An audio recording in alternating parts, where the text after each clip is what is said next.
Hello and welcome to part 3 of our The Rule, Not the Exception, the case of Murad Merali little mini series that I'm making as a result of his most recent apology. That's only 6 minutes long. But I'm doing this, guys, because so much of the stuff he said, I feel like, as I said, and it says in the title, is the rule and not the exception for a lot of people, if not everybody in society today. And I have been touching on all the different things that he has said that to me highlights a lot of the issues, a lot of the inconsistencies and hypocrisies in modern day society that likes to claim to be all mental health forward and understanding and this, that, and the other, right? And healing our inner child and all of that. So we started off just by talking, and if you guys don't know what this is all about, you will probably want to check out the first video where I've given the disclaimer in part 1. This will all be in a little playlist. You might want to check out that, where I give you the whole little rundown, the little breakdown of exactly how this all started. But just in case you're not interested in doing that, I'll give you a quick little summary. Basically, Murad Merali, who is known for being a kind of Love Island commentator on YouTube. He talks a lot about Love Island when the show is on. He's also been having, most recently started to have like, I think it was like a podcast type thing, inviting contestants from the show. He was mostly or largely known and largely supported by the Black female community because he often supported and defended and was seen as an ally to Black females. And so when it came out just recently that he in his past had been involved in race and homophobic play in a sexual sense, into the extent of engaging in these things and posting it on OnlyFans and other, I'm not sure if other sites as well, and making money from doing it, and using slurs and everything, people were absolutely outraged. He then went on to make a video apologizing for this, but then saying that, you know, this is a result of his childhood trauma and what he's been through, and that he himself had been a victim of this type of stuff as a child. I talked about in part 1, you know, the childhood trauma element and why there is an element of the why it's not helpful or healthy for us to ignore the fact that what we go through as children will affect our actions as adults, whether we see it or not. And the only way that it's not going to is if we have actively work against that, and the way we actively work against that is through healing, etc., etc. Proper healing, not this fake worldly nonsense stuff. So talk about that more so in part 1. We then go on to what got him into the race play in the first place, where he kind of explained that basically it was because he himself, based on his background and his descent, had been hyper fetishized by people around him, and so he began to engage in this stuff himself. And so he claims that he mainly did this only because of money, but then he also talked a little bit about how he ended up getting himself in situations where if he would try to, you know, his boundaries would be pushed, and if he tried to say no, he'd receive physical and sexual violence. And I talked about, you know, predators, the predatorial nature of people who have also most of the time been through the same stuff that he had, and how that works. So we talked about that in part 2. Now in part 3, we're going to go on to the part where he starts to talk about how him engaging in it, he didn't realize the effect it would have on him. So I want to talk about this point in particular because I feel like as human beings today, we are very foolish in the sense that we all think that we know so well what's good for us and what isn't. We all think we know so well, oh, what is and isn't going to hurt us, right? And I often use this example, and I'll use this example again to illustrate what I'm talking about, right? I had a friend once, and I remember she used to make fun of me specifically because she'd be like, she was older than me by probably, I can't remember how many years now, but 6 or 7 years, let's say, anyway. And so at the time of this whole conversation, I think I was 19 and she was probably 25 or 26 or something, right? So this is a little while ago now, but anyway. So I remember that she and a lot of people used to tease me because I used to say stuff like, you know, I don't want to just be sleeping around with people. I'm going to save myself for marriage and stuff. Or I want to, you know, I don't want to be just out here. And me doing that, it wasn't because oh, I'm holier than thou. It wasn't because of that. It was because I realized that the reason why the Bible suggests this stuff is because when you just engage yourself in things that you don't understand, you don't always know how it's going to affect you. So now this same friend had a friend, another friend who I was also friends with, who she was attracted to. There was a thing going on there. So they decided to start making themselves, you know, friends with the benefits and all that, which is fine. And I was like, go ahead, girl, as long as you're sure. I think it's a bad idea. So I told her, I said, I think it's a bad idea. She goes ahead and does it. Fast forward, I'm in her flat. I come to visit her. She's crying because she's upset because he doesn't want to be in a relationship, and she's hurt now because her feelings are involved, even though she thought they wouldn't be. It got to the extent where she was crying, rocking, wailing for hours, and it was actually me who called to get her into a counseling program, which eventually did help her. Now, what I use this to say is to say that we as humans, and I saw this coming, and I told her that this was going to happen, but of course it's her life. She can do what she wants. She believed she knew better. Now, I use her as an example. I do the same thing. We all do the same thing. It's not anybody better than nobody. This is just an example of where I had known something would backfire, right? So, and the irony of it is, to be honest with you, actually I don't even say that. Anyway, so basically what I'm trying to say here is, we in society today, and this is why I find it very problematic when people say stuff to younger folks like, your young years are the times for you to have fun and for you to explore and experiment. And I'm like, to some extent, yes, right? Yes, to some extent.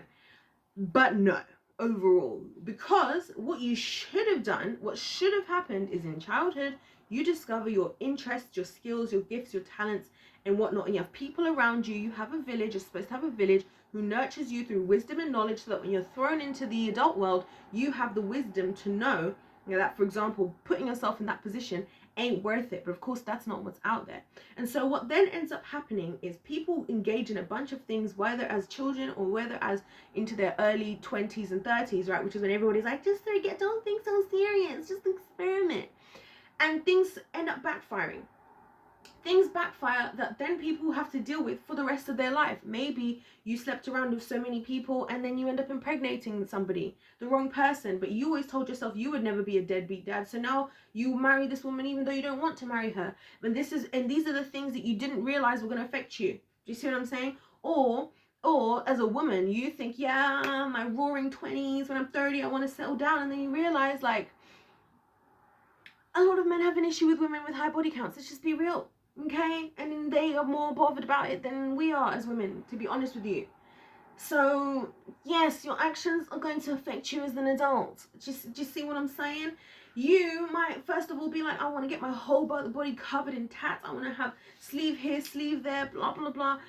And then you decide you want to go into a particular job. You're like, oh, you know what? Actually, I really want to have this job. You get offered the perfect job opportunity, and they're like, we can't take you because you got all those tats, and you got all those tats. They're not even just like tats that you can overlook. It's stuff like F the world and all this stuff. Do you get what I'm saying? So I say all this to say, by the way, I'm not against tattoos and stuff like that, by the way. Just want to put that out there. We as humans have a tendency to either engage or be encouraged to engage in things where people who have not actually thought about the potential of the long-term consequences of what's being done here. And so when he says him engaging in it, he didn't realize the effect it would have on him.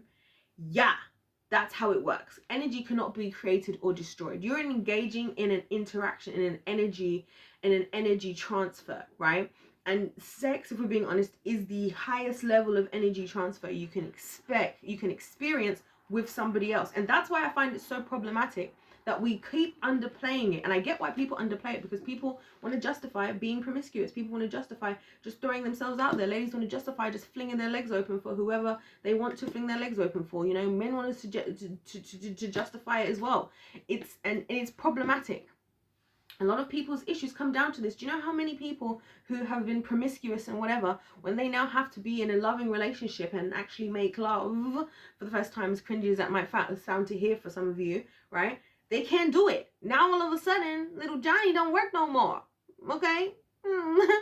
Or Big Johnny, because some of you guys, if you're a guy watching this, you might feel offended. I called it Little Johnny. Big Johnny don't work no more. And you're like, why ain't Big Johnny working? And then now that you're in a real relationship and now your childhood trauma starts to come up. Now, if you guys have watched the previous videos, you know what I'm talking about. Anyway, so all I say all of this just to say is, we in society need to acknowledge that we really don't understand the long-term consequences. There's a lot of things that I would say this about. You know, there's stuff even in the world, like, it's one of the reasons why I don't trust a lot of these new products that people come out with, and they're like, oh, we made this now and we made it. It's only been tested the last 2 years, but over the last 2 years, we've seen it working like this. I'm like, yeah, but how is that going to affect us in 50 to 100 years? Because if you look in science, and yes, your girl has a degree in chemistry, okay? Your girl's done research and all that.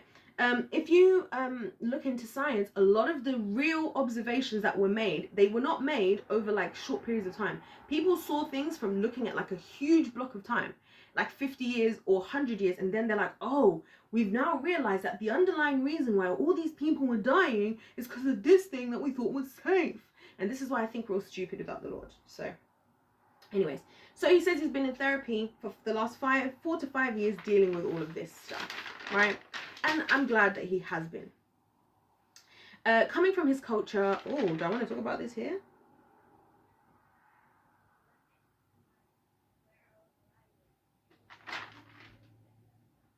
So he then goes on to say, coming from his culture, it was extremely difficult to speak on sex and kinks on a public sphere, as well as not having a support system to confide and help in. That's a really good point. Again, going back to a lot of the things that I'm saying,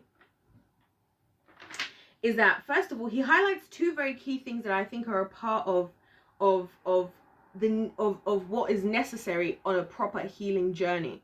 Number one is being able to speak on the thing that you are going through or experiencing. Now, given the current climate, given cancel culture, and this is why I think cancel culture is an idea that came straight from the pits of hell, people aren't able to speak up the way they want to. People are not able to speak up freely and say what their true experience was. Just because somebody went through something, just because somebody did something, doesn't mean they agree with their action, doesn't mean they're happy about it, right? Sometimes it's all that they knew, it's all that they understood. And so if they can't even speak about it because people are going to just be so upset. Because why? As I touched on in the first video, they're not upset. They're upset because you have poked a wound in something they have been through that has nothing to do with what you did, something to do with what they've been through. And because they're so affected and so unhealed, they are now triggered by you talking about it. Now, the person who is now trying to do the work is less able to do the work because there's no one to talk to. And again, this is one thing I think specifically affects men on a larger scale, because I find that men have really been muzzled in this world today and cannot be honest about a lot of stuff because of how, triggered a lot of us women are. And I think for a lot of the men that we want to have as women today, we need to be able to talk to them, and then they need to be able to be honest, and we need to be able to create that interaction. Because once they're honest and they trust us, and then we build a level of intimacy that's outside, not just inside the bedroom, then everybody is going to feel safer. They're going to be able to be more the man that you deserve to have. You're going to be able to be more the woman that they deserve to have. You see what I'm saying? And you're both going to be better for it. You see what I'm saying? So there's that level to it. And the second part is, as well as not having the support system to confide and help in. This is something that I really think it's so fascinating to me, that we live in a society where even any of you watching this video, right, you have access to billions of people online, billions, and yet people are still lonely. I would even go as far as to argue that people may have been maybe even been the loneliest we've ever been in history. Because I think families were a lot more functional and a lot more, there was a lot more of the village element, or at least a tribe or whatever it was where you came from historically. Now more than ever, people are more and more isolated than ever before, right? And so these things are all a part of somebody's healing process. And I'm really sick and tired of us all acting like healing is just something internal that somebody has to go off and run off and do on their own. I actually believe, first of all, you need the Lord, because he's the only one who can really lift off all that stuff and love you the way you need to be loved, because everybody else has got so many issues themselves that when they're trying to love you, they're either going to trigger you or feel resentful or whatever other issues are going to come up. So he's the only person who's got the love that's going to help you get rid of all of that, right? But you're also supposed to have a community, people you can talk to. I really believe one of the devil's greatest tricks is making us feel that we're the only person that's been through something. That's part of the reason why I've even said the rule, not the exception, because there's this deception in the world that we all go through stuff. We all think we're the only one going through something, this certain one thing. It always feels like, wow, I don't think anybody in the world could have gone through this. And then when we hear stuff, we in society treat those things like, oh, nobody else in the world probably went through this. When in reality, there's probably a whole group of people. It's probably just different people across the entire world, right? Sometimes I wish I could put out like a, what do you call it, like a sign or something on like a Craigslist or something, like, please contact me if you have been through this and this, because I feel like it's only me and I feel like it ain't nobody else. You know what I mean? But it's not like that. The truth is, people have been through this stuff. But the reason why we don't speak about this is because I find it interesting that there was a previous generation, I think the generation before the boomers generation was actually called the silent generation. There's a lot of silence, there's a lot of quietness, there's a lot of hidden secrets that goes on in generations, especially when he talks about coming from his culture, which he just clarified he's Pakistani and from the south of Yemen as well, so he's got the Arab Asian thing going on.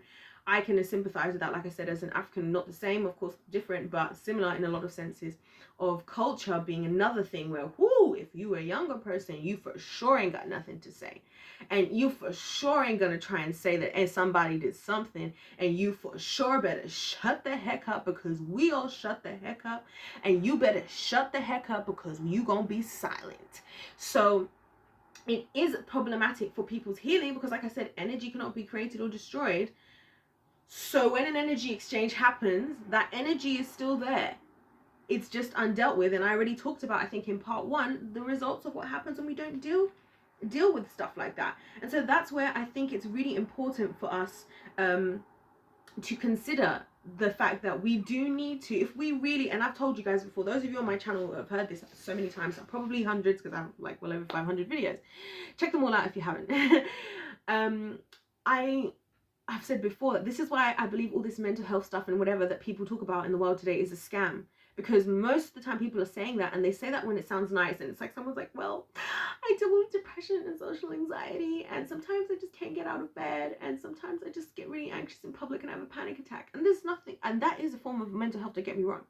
But when you have somebody else who says, like, you see what Murad Merali went through about, well, you know what, I went through this as a kid, this made me more susceptible, I was trying to work it out, I had no outlet, I couldn't talk to anybody in my circle, in my whatever, not to mention the fact that I can't talk about this online, like, not to mention the fact now cancel culture, now we want to be judge, jury and everything in this case, and we don't all of a sudden have any sympathy or empathy and remember anything to do with mental health. And that's the problem, because a lot of the worst things that are happening to people are usually the hardest things to be able to talk about. And modern day society, this is why I think this is so evil and demonic, modern day society is becoming more and more difficult to actually be able to call out the most evil, heinous things that people go through for what they are.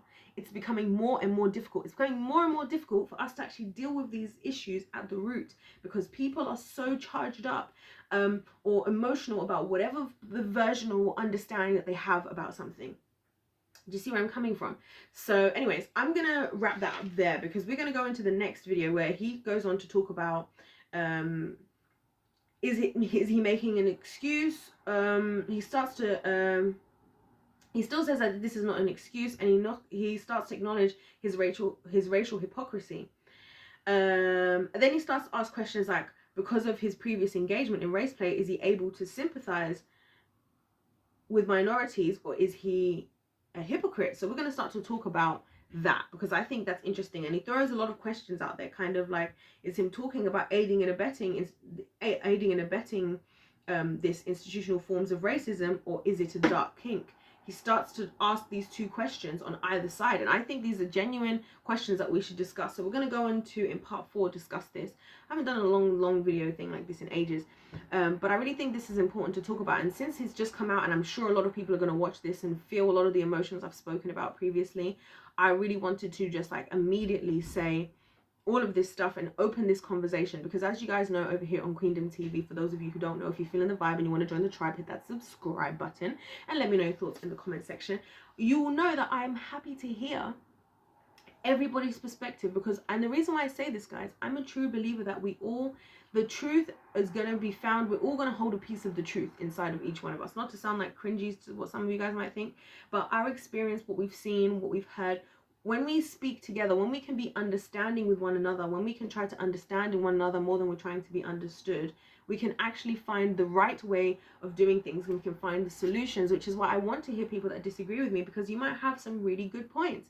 And this has happened to me before, where people have brought up certain things and it's made me realize some very good points, you know, and then I've talked on those really good points. So it is a genuinely open community, guys, over here on Queendom TV. What I will say is I do think very long and hard about things before I say them, although of course I'm imperfect. So we all imperfect, okay? So your girl ain't I don't come on here to say that I'm getting everything right. I come on here to share with you guys where my brain is at and my thought processes, and that's all that I'm doing. Let's all share them together so we can all live better, happier, healthier, fruitful, abundant lives. That's my goal here, guys.